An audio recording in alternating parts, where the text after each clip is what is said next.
Une blessure ne vient pas la stopper précipitamment, la carrière d'un sportif est courte. Entre 30 et 40 ans, il faut se faire une raison, c'est l'heure de la retraite. Se profile ensuite le difficile cap de la reconversion, une nouvelle épreuve pour le sportif. L'arrêt de carrière est une zone d'une très grande fragilité. Il faut tout reconstruire, se reconstruire socialement, trouver du job, un boulot, avec une chute dans ses revenus qui est énorme. Alors, personne ne plaint les champions, hein. Ce serait certainement indécent par rapport aux vraies difficultés. Mais en tout cas, l'après-carrière est une période de très grande vulnérabilité. Le sport en général, et le haut niveau en particulier, ça a un avantage et un inconvénient. L'avantage, c'est que d'un seul coup, tu te retrouves sous les sunlights, tout le monde te bat, tu es payé pour faire ce qui te passionne, tu vis un truc pas comme les autres. Et en plus, tu n'es pas comme les autres. Ça veut dire que sans se prendre au sérieux, à un moment donné, tu vois plus vite, tu vas plus loin, tu vas en moins de temps, voilà, tu sautes plus haut, ton corps n'est pas le même que Monsieur Tout-le-Monde. Et en plus, bon, comme je dis, t'es badé par les gens, t'es payé, et bien payé d'ailleurs en général, si tu te débrouilles bien, c'est ton problème. Alors ça, c'est une chose. L'inconvénient, c'est que ça s'arrête très tôt. Ça s'arrête très tôt, ça s'arrête à 30 ans. Alors, d'abord, tu veux jamais que ça s'arrête, tu voudrais jamais que ça s'arrête, d'où les combats de trop pour certains. Et en boxe, c'est très dangereux. Donc après, tu te retrouves comme Monsieur Tout-le-Monde. Alors, c'est pas évident, quoi. C'est pas évident, c'est le plus dur. Le plus dur combat, c'est de passer, voilà, chez Monsieur Tout-le-Monde. Et ce dernier combat, Fabrice Bénichou, lui, ne l'a pas gagné. Formidable boxeur, pendant 10 ans, il règne sur les rings dans la catégorie poids coq. 3 titres de champion du monde, 5 de champion d'Europe. Mais un soir de janvier 98, c'est en pleurs qu'il annonce sa retraite après avoir disputé le combat de trop contre l'anglais Spencer Oliver. C'est le début de la descente aux enfers. Mal entouré, spolié par ceux qui sont chargés de gérer sa carrière, 10 ans après son titre mondial, Bénichou pointe même au RMI.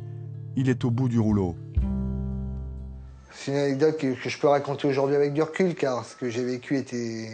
Sur le moment, on a honte, mais aujourd'hui, je me dis, j'étais vraiment con. Alors c'est une connerie qu'on peut dire, j'étais perdu. On est en telle dépression, alors qu'est-ce qu'on fait? On pète les plombs, on prend la bouteille de Jack Daniels, on prend quelques cachetons, on se bourre la gueule comme pas possible tout, on engueule sa bonne femme, on sort, on claque la porte, je prie les clés de la bagnole, je prends la bagnole, je me barre dans les champs. Qu'est-ce qu'il y a un moment, ça commence à gamberger, parce que même dans la saulerie, tu gamberges, mais d'une manière totalement négative, destructrice. Tu trouves pas d'issue. C'est blackout. Quel est le seul moyen que je peux arrêter de faire du mal au mien? Je prends mon cran d'arrêt, je l'ouvre. Bon, enfin, là, j'exagère. Aïe, ça fait mal. Et on tire. Et ça commence à pisser le sang. Alors, ce qui m'a sauvé, c'est incroyable. C'est là qu'on se dit peut-être qu'il y a un Dieu, il y a une force intérieure. Bon, je ne crois plus en Dieu tel que la religion peut le concevoir, mais je crois qu'il y a quelque chose de supérieur. Je commence à saigner. Et dans ma saulerie, je me dis, putain, je suis en train de pourrir la bagnole de ma femme. Je peux pas lui faire ça. J'ouvre la fenêtre, je sors mon bras à l'extérieur. Et quand je partais, boum, ça m'a fait garrot sous le bras. Et sous le bras, bon, je commence à me vider de mon sang. Mais le garrot a fait que ça a commencé à bloquer. Je me suis réveillé, je sais pas, 4-5 heures après, avec une boule de tennis comme ça me faisait mal. Je me réveille, je dis, putain, ça y est, je suis mort. Pourquoi je suis conscient, je suis mort? Pourquoi ça fait mal? Je lève ma main, je vois une boule comme ça. Je dis, oh putain, je me suis raté. C'est pas vrai. L'histoire de Marc Cessillon est aussi celle d'une reconversion ratée qui cette fois tourne au drame. 46 sélections au sein du 15 de France. Marc connaît la gloire. Ce gaillard d'1,92 m pour 110 kg est aussi réputé pour être un amateur des troisièmes mi-temps bien arrosés. Lorsqu'il prend sa retraite en 99, il a 40 ans, mais il est vite rongé par l'inactivité. L'ancien champion sombre alors dans la dépression, l'alcoolisme et la consommation de médicaments.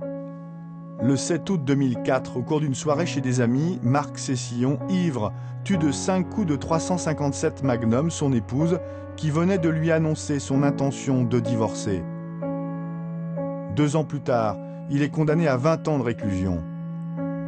Lors de sa plaidoirie, son avocat a largement évoqué les affres de la reconversion pour les sportifs de haut niveau.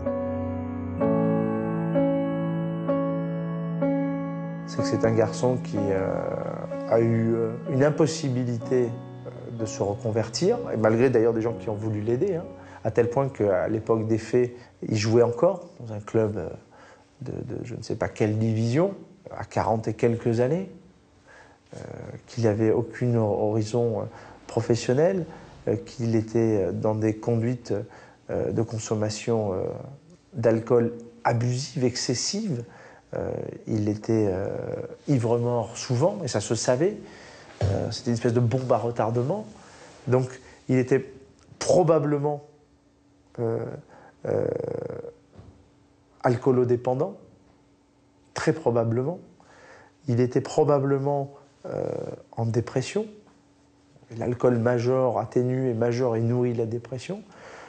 Et ce tableau clinique-là est effectivement, en tout cas c'est mon avis de spécialiste, est effectivement lié à son statut d'ex-champion, c'est évident. Marc a toujours été bien encadré, alors peut-être qu'il eût fallu être un peu plus souvent autour de lui, mais on peut penser aussi que quand quelqu'un commence à avoir la trentaine, qu'il est déjà marié, qu'il a des enfants, on n'est pas là non plus pour encadrer sans arrêt les gens. Les gens vivent leur vie, on ne peut pas toujours être autour. C'est très dur la fin d'une carrière. On a appelé ça la petite mort, la première mort, mais c'est vrai qu'elle existe. C'est que quand vous êtes dans ce monde professionnel, dans ce monde... Marc, que je connais bien, n'a pas connu le monde professionnel, il a connu, je dirais, la gloire, la notoriété. C'est pareil, quoi. Quand vous êtes dans les hauteurs de votre sport, vous êtes un petit peu assisté, vous êtes adulé, vous êtes dans un autre monde, quoi, porté, entre guillemets, par les médias, par la notoriété, par tout ça. Et puis, le jour où ça s'arrête, ça s'effondre, quoi. La descente est abrupte. Il n'y a pas de toboggan plus ou moins incliné. La descente est abrupte. Et effectivement, si vous n'êtes pas préparé à une reconversion, si vous n'êtes pas aidé pour anticiper, je dirais, cette fin de carrière, cette fin de gloire, cette fin de notoriété, eh bien, certains sujets plus ou moins sensibles peuvent malheureusement dériver et mal tourner. C'est ce qui est arrivé avec Marc, qui a eu du mal à ne plus être, je dirais, dans ce monde-là. Si ce cas reste exceptionnel, Cessillon incarne la difficulté pour un sportif de haut niveau de passer du statut de champion à celui d'ex-champion. Mais comme je discute avec des gens, je suis l'ancien rugbyman. Je ne vais pas faire de la psychanalyse à 2 francs, hein, mais je suis quelque chose qui a été. Je suis rien aujourd'hui.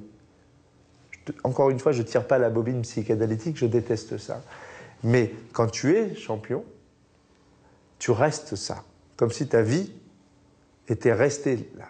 Ce qui fait qu'après, il te reste quand même une 60aine d'années à vivre. Hein. C'est long, hein, sans être rien. Je suis entièrement fautif, bien entendu. Enfin, entièrement dans le sens intellectuellement. J'aurais dû savoir gérer ça. J'avais l'intelligence suffisante de comprendre. La preuve, je comprenais, mais je me complaisais. On ne peut pas plaindre le sportif de haut niveau. Il a eu la chance d'avoir des sensations personne d'autre n'aura jamais, d'une force incroyable. Il a eu la chance de côtoyer d'autres sociétés, d'autres cultures. Il a eu beaucoup de chance dans sa vie. Simplement, leur erreur à la majorité, c'est qu'ils ne savent pas qu'après le haut niveau, il y a une vie et qu'ils ne la préparent jamais. Pour préparer cette vie, une autre piste à explorer. Le rôle que doit tenir l'entourage et notamment les agents censés accompagner les athlètes tout au long de leur carrière.